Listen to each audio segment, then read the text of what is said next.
What is the one story you want to tell that you can never fit into a conversation?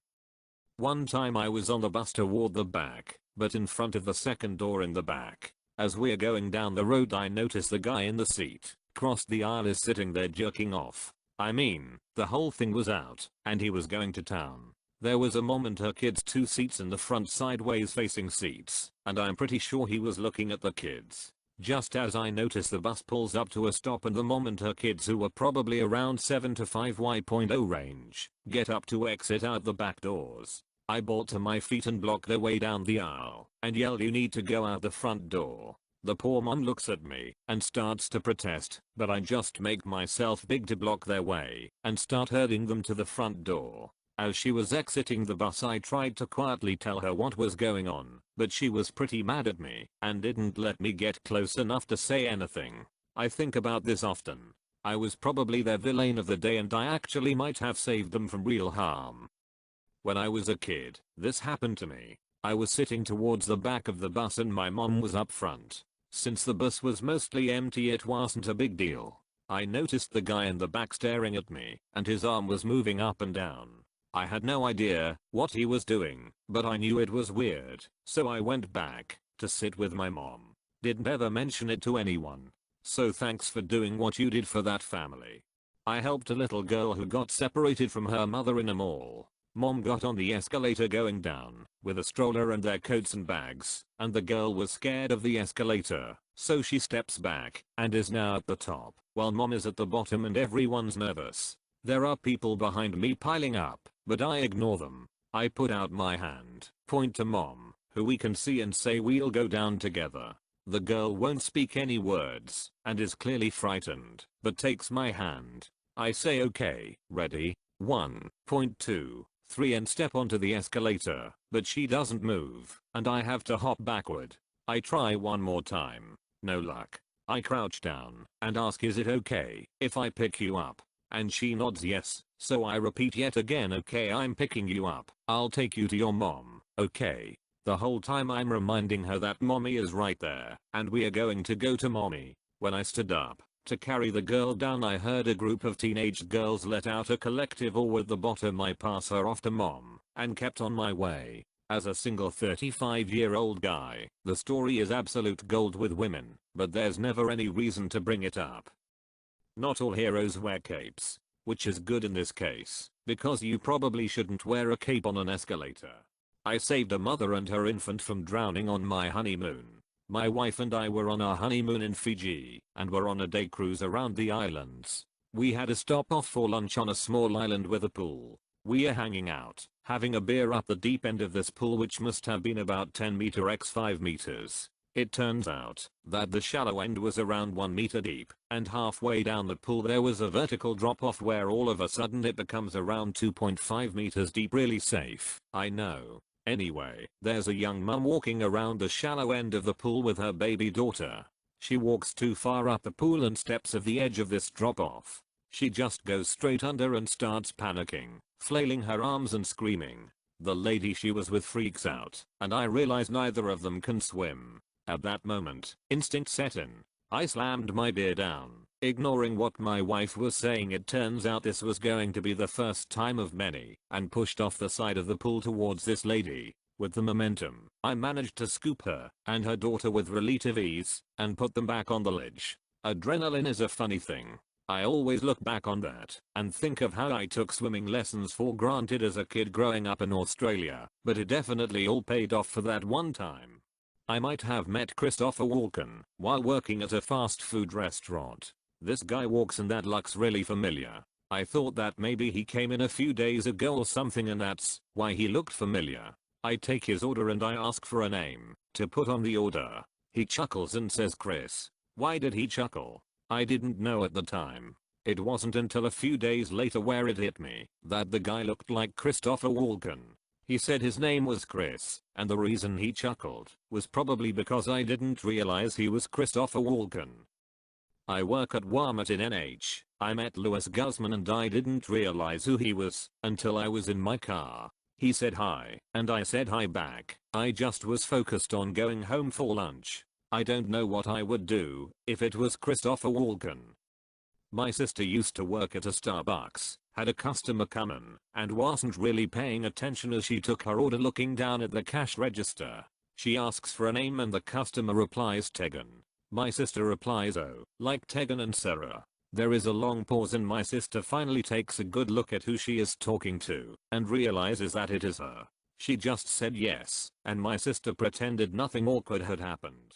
This past summer me and two of my friends were passing the time by just walking in a creek. We're in high school, so we had nothing better to do. As we're walking we hear what we thought to be a little kid whining. The creek wound around an elementary school, so we thought it might be some daycare going on. We continue to walk down the creek, which then led us to a slow flowing river about waist deep. We swim down it having a good time when we hear the same sound of the kid again, only it sounds less than 5 meters away, and it's definitely not a child. I look along the bank and spot a fawn baby deer stuck in some tree roots that were dangling over the bank. I don't know how long it had been stuck there, but its front left and both back legs were stuck in the roots. I ask one of my friends to hold my bag, and I head over to the deer. It had to have been stuck there for a decent while because it didn't seem to struggle when I got close, presumably cause it was too tired to. I go over and lift the fawn up and carry him over to a less steep bank where he can make his way into the tree line surrounding the river. I don't know what happened to it after that, but I'm hoping it found its mama.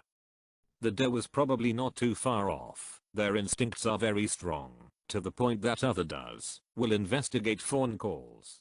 I live in Maine in the same town as Stephen King. I have worked at several stores when I was younger, such as Home Depot and Walmart. He has come in sometimes. He recognized me when I worked at Home Depot from Walmart and said you really need to stop following me. Jokingly of course.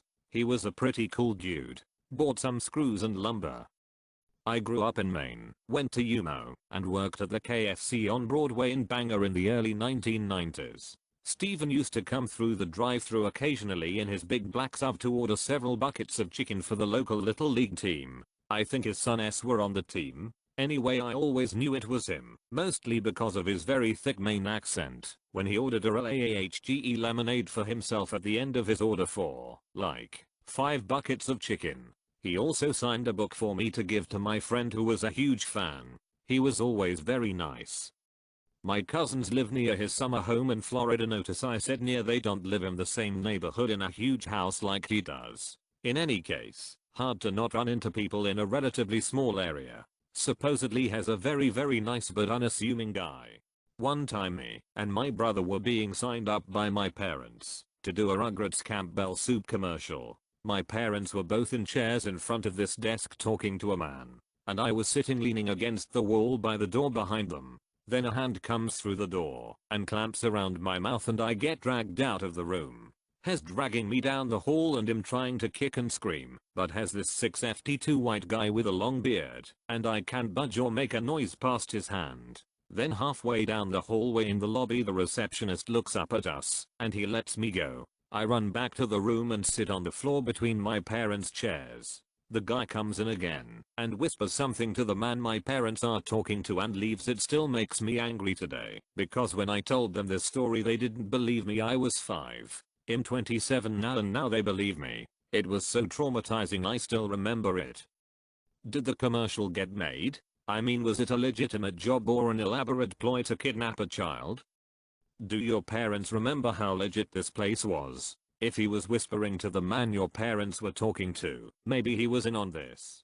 One summer, my mother found a baby seagull. My sister and I then raised that seagull the entire summer, and we ended up bonding with him. We could pet him, he would sleep on our lap, and he started to steal our dog's squeaky toys. He also got attacked by a cat once, but survived relatively unscathed.